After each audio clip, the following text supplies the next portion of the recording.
Hello বন্ধুরা, আজ আমি আপনাদের মালপোয়ার রেসিপি করে দেখাবো। মালপোয়া করার জন্য আমি প্রথমে নিয়ে নিচ্ছি 3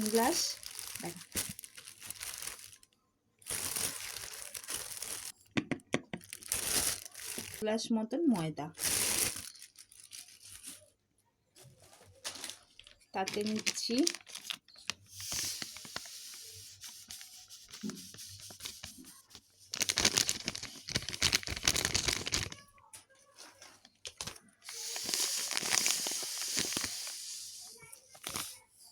দেড় গ্লাস সুজি,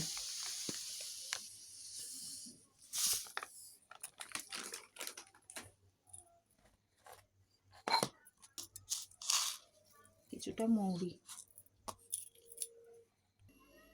আর যেহেতু আমি আলাদা চিনির রস করব না, তাই আমি এখানে চিনির পরিমাণটা একেবারেই একটু বেশি করে নিয়ে নিচ্ছি।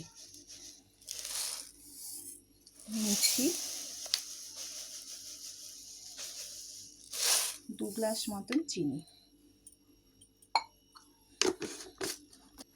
সব কিছু দিয়ে আমি এগুলো ভালো করে মাখিয়ে নিচ্ছি।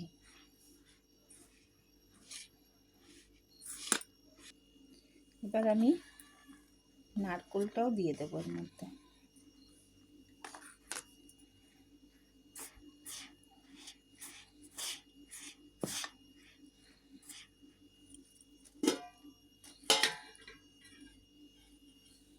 এবার দুধ দিয়ে অল্প অল্প করে ব্যাটারটা আমি তৈরি করব।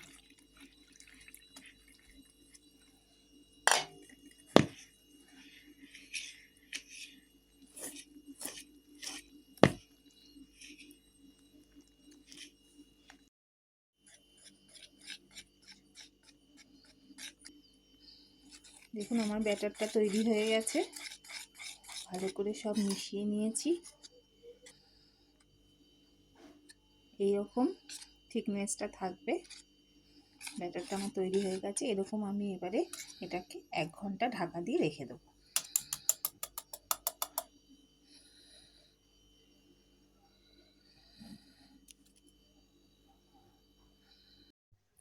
এক ঘন্টা পর চলে আসলাম, গ্যাসটা জেলে কড়া বসিয়ে দিয়েছি। কড়া গরম হতে তেল দিয়ে দিলাম। তেলটা গরম হতেই এবার ওই ডোটা থেকে 1 হাতা করে নিয়ে আমি কড়াই ছেড়ে দিলাম। এরকম করেই 2-3টে করে আমি ভেজে নিলাম মালপোয়াগুলো। কড়াই দিতেই কি সুন্দর দেখো ফুলে ফুলে উঠছে মালপোয়াগুলো। আর দেখো আমার 1 গামলা মালপোয়া তৈরি হয়ে গেল। কি সুন্দর মুচমুচে গরম মালপোয়ার ভেতরটা খুব সুন্দর নরম হয়েছে। তো তোমরা আমার এই রেসিপিটা কীরকম লাগলো কমেন্ট করে জানিও, একটা লাইক করে দিও আর সাবস্ক্রাইব করতে ভুলো না।